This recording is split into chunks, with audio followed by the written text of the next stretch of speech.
Eugene sa kanyang misyon bilang detective ng kabilang daigdig. Unang niyang nakaharap at nakasagupa si Jerry at nakuha niya ang bola ng espiritu.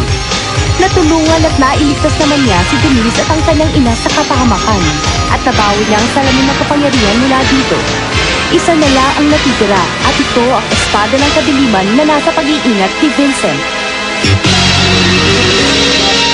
Ang espada ng kadiliman.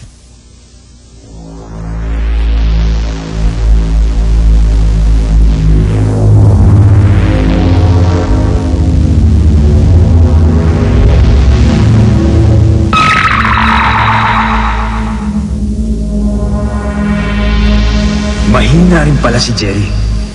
At tinalo si Denise ng kanyang pagmamahal sa kanyang ina. Ako na lang mag-isa ngayon. At hindi na ako magtitiwala pa. Pero, sinisigurado kong makukuha ko muli ang bola ng spirito at salamin ng kapangyarihan. Ang espada ng kadiliman na nasa kamay ni Vincent ay gawa mula sa mapanganib na lason. Sino mang matamaan ng espadang ito ay magiging isang halimaw na punong-puno ng lason ang buong katawan. Kapag napagsama ko ng tatlong kayamanan, lalakas ang aking kapangyarihan at wala na makakapigil pa sa akin. Kikilalanin ako na lahat. Pero kailangan ko ang best kaming dalawang digits!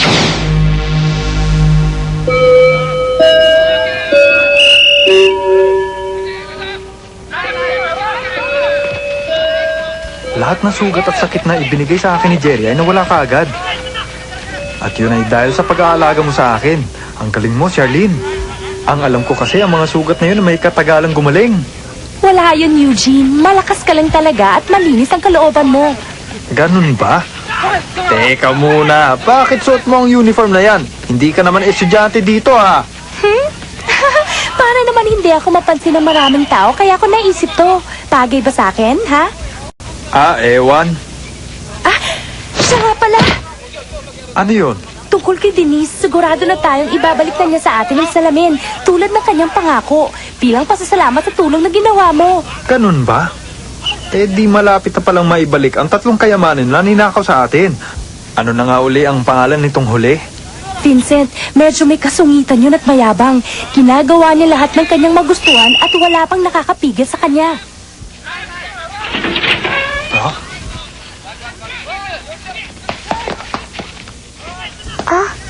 Nandito ka lang pala. Galit na galit si Mr. Prado. Ikaw na lang palang hindi nagsasubmit ng assignment, Eugene. Wag mo na nga akong guluhin. Wala na akong panahon para dyan. Mahirap maging detective, ano, Eugene? Ha? Naku naman. Okay lang, hindi ba? Alam mo, Jenny, balita ko nagagalit ka kapag hindi nag-aaral si Eugene. Lalo na pag tulog lang siya ng tulog. Akala ko hindi na tayo magkakausap. Ha?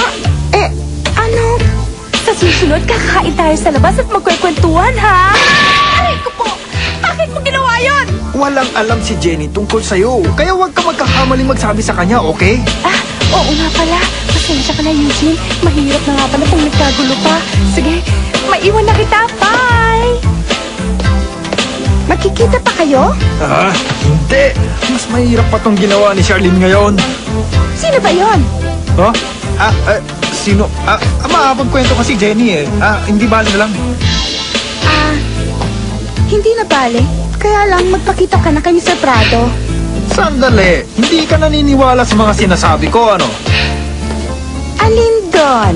Alin doon? Sino pa? Kundi si Charlene. Charlene palang pangalan niya. Magpapaliwanag ako para maintindihan mo. Hindi na? Teka! Hintayin mo ako! Nagmamadali ako eh. Makinig ka! Yan si Jenny. Kaibigan matalik ni Eugene. Pero hindi na sila basta magkaibigan. Malapit siya sa puso nito. Ganun ba? Hindi gagamitin ko si Jenny laban sa kanya.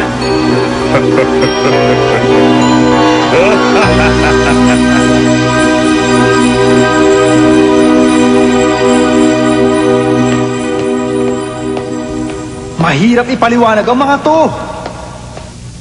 Ano kung hindi siya magpaliwanag? Hindi ko naman siya gustong pag-usapan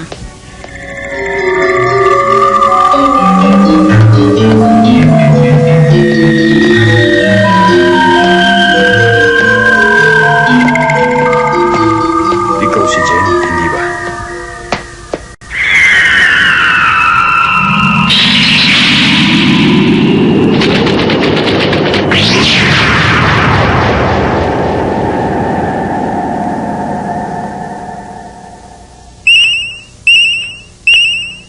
Ang alarm. May masamang nangyayari. Sandali lang, sir! Sandali, Eugene! Hindi pa tayo tapos mag-usap ah! Bakit kaya? I think my compass went stupid. No matter how far I run, it says 1 mile. He is using his spirit energy to send out a moving signal for you to follow. I'd say he's leading you to his hideout. That's cute. No, it's not. He's told me terrible things through telepathy. He's kidnapped Keiko and he won't give her back unless we bring him the 2 other artifacts. He what?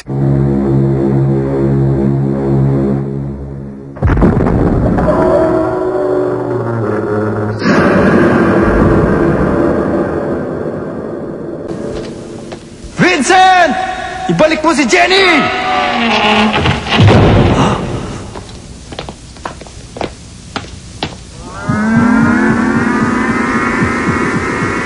Anong kailangan niyo? Eugene, hindi sila mga kalaban. Tao lamang sila na kinokontrol ni Vincent. Ano? At para magawa niya ito, malakas na kapangyarihan ang kailangan dito. Nagpapatunay na may third sense si Vincent. Third sense? Tama ka. Nasa ilalim sila ng aking kapangyarihan at susundin nila ang lahat ng aking ipag-uutos. Ano yung nasa noon niya? Yan ang tinatawag na third eye. Siya nang gagaling ang lakas niya. Kahit tumingin ka sa akin, normal pa rin yung pakiramdam mo. Isang patunay kung bakit ka napili ng kabilang daigdig. Pero, paano kaya siya? Jenny! Huwag kang magkakamaling saktan si Jenny! Dala mo ang kayamanan, hindi ba? Sige, kung hindi ka susunod sa patakaran, walang saysay ang larong ito. Jenny!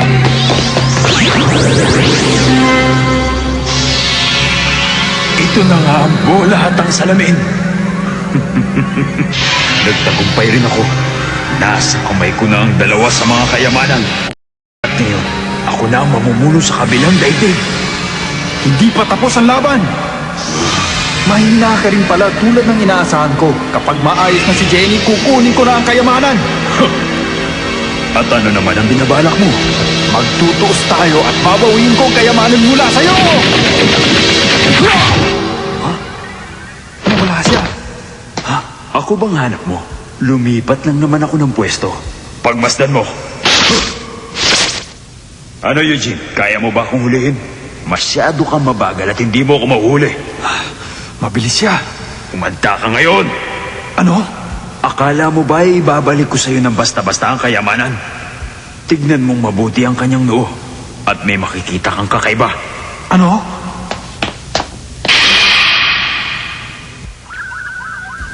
Ang sugat.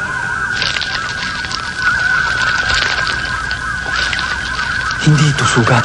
Isang mata. Ibinalik ko ang katawan niya, pero nasa akin pa rin ang buhay niya. Nakatakda siyang maging alagad ko. Oras na bumukas ang kanyang mga mata, magiging ganap na alagad ko na rin siya. Tingnan mo mabuti ang sinapit niya, Eugene!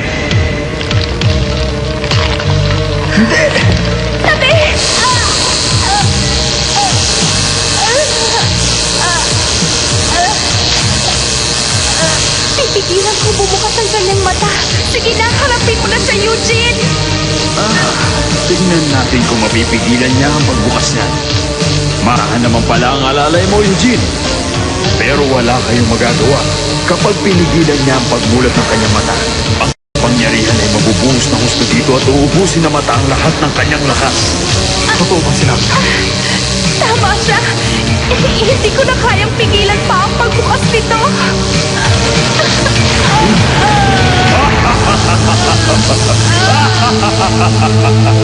Manda ka!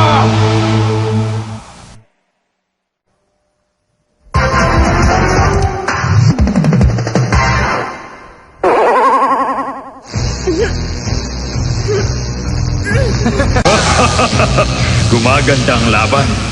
Ngayon, uumpisa na ba natin ang laro? Ano? Narito sa loob ng aking espada ang gamot. Kung gusto mo siyang mabuhay, kailangan inumin niya ito. At kung talagang gusto mo, kailangan kunin mo ito sa akin. Sa ayaw mo at sa gusto.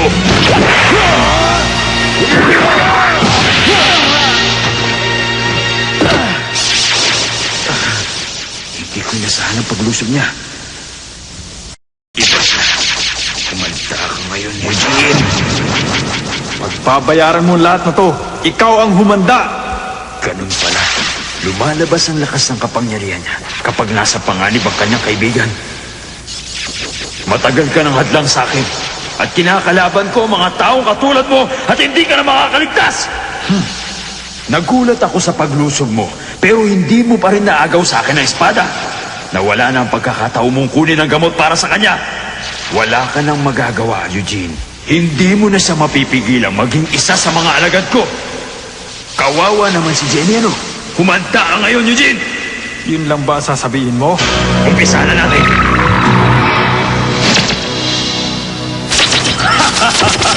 Kaya mo ba akong habulin, Eugene? Hindi mo nga makita ang anino ko. Paano na? Wala ka na magagawa kundi ang maghintay! Eto na!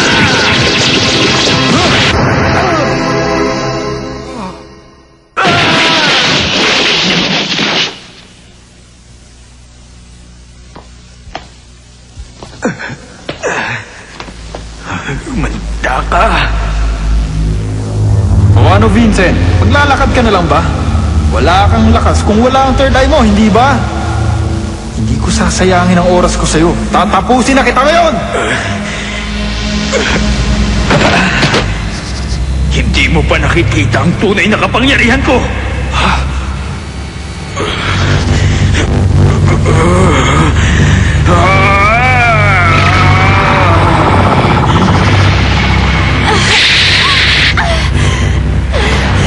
Malakas siya. Hindi kaya ng kapangyarihan kong pigilan siya.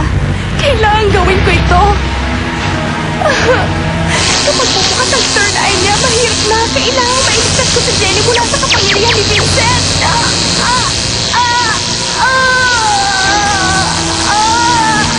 Anong liwanag yun? Jenny! Natatakot ka na ba sa akin ngayon, Eugene? Ha?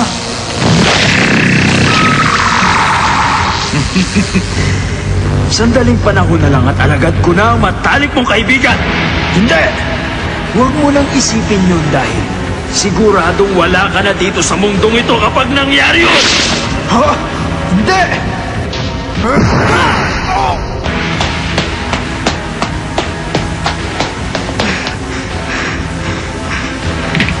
Malakas na nga ang kapangyarihan nararamdaman ko. Nasa loob na nga si Vincent.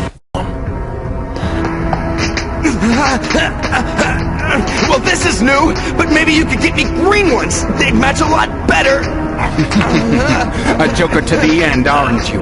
Perhaps my Dagon Tychus needs to be tighter before you get serious.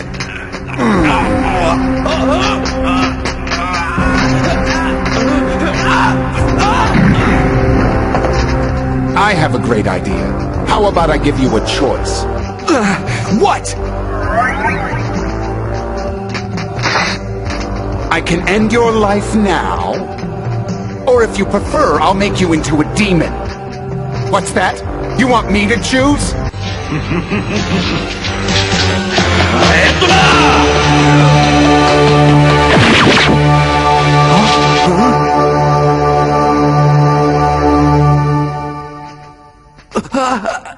Kurama? You really have gone insane!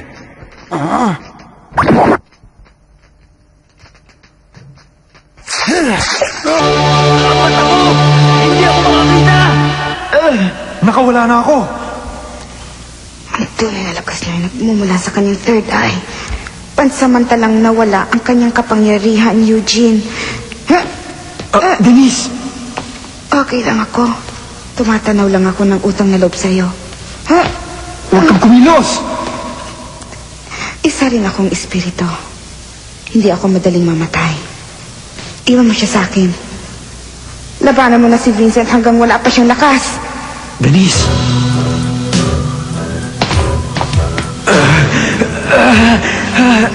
Denise! Traitor ka! Lagot ka! Ang kalaban mo ay ako! Hindi ako makapaniwala. Mas malakas sa ngayon. Delikado ang lagay ko dito. Nanganganib ako. Bahala na.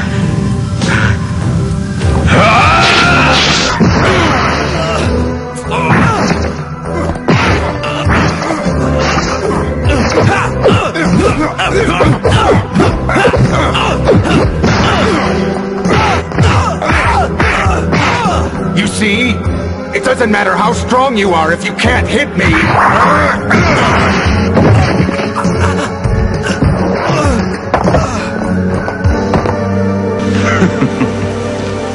Hindi siya dapat manalo.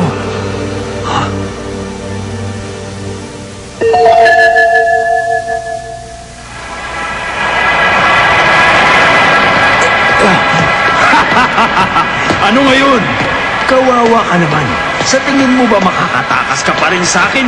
Umanda ka! Konti mo lang. Tapos ka na! Ngayon na! Oo, tapos! Reagan!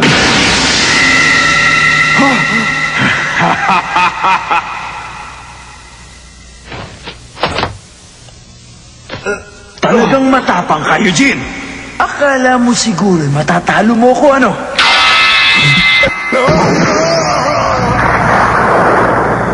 Ano yun? Ayos, nagawa ko rin. Sinong tumira sa akin? Ano yun? Ang salamin. Pinag-aralan mo ang kilos ko. Para magamit mo ito laban sa akin. Pagod na akong makipaghabulan sa'yo. Anong klase kang nilalang?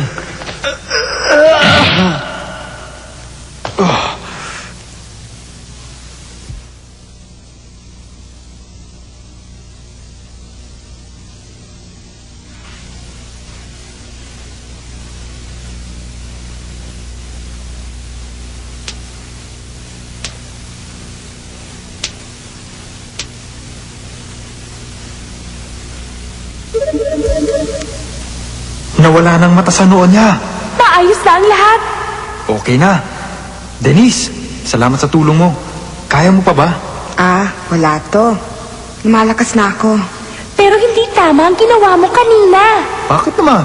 Kailan mo pa ba natutunang gamitin ang kapangyarihan ng salamin? Ha? Kanina ko lang nalaman. Mabilis siyang kumilos kaya naisip kong kumilos mula sa likod niya dahil wala na ibang paraan. At nakita ko na lang ang salamin sa likod niya at nakaharap sa akin. Kung ganun Oo, swerte lang talaga ang pagkakapanalo ko sa laban namin ni Vincent kanina. Paano kung hindi lumapat ang salamin sa likod ni Vincent? Saan ka namin kaya pupulutin, ha, Eugene? Saan ko na lang iisipin yon? Parang malalim ang iniisip mo, Eugene. Pero alam kong hindi ka nag-iisip. Anong sabi mo, Denise? Anong ibig mo sabihin doon, ha? Hindi ko uulitin ang nasabi ko na. Ano? Tama na!